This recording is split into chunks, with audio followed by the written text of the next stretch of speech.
How to fix sensitive content warning on X Twitter. Now, in this very quick video, I'm going to show you how you can access sensitive content warning on your X Twitter application. So the very first thing that you want to have to do is, of course, pull up your X Twitter and make sure that you're logged in into your X Twitter account.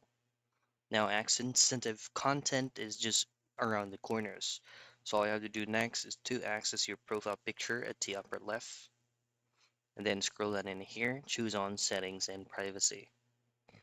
Now, once you got here, all you have to do is choose on privacy and safety, and then content you see.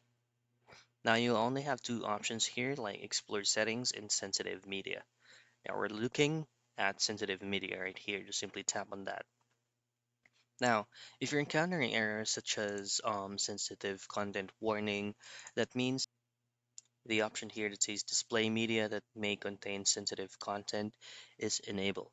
So if you would like that specific error to be removed, just make sure that this specific option is unchecked like what I'm doing right now, and then just go back to that specific content you're trying to view. And that's it. That's how you fix sensitive content warning on X Twitter.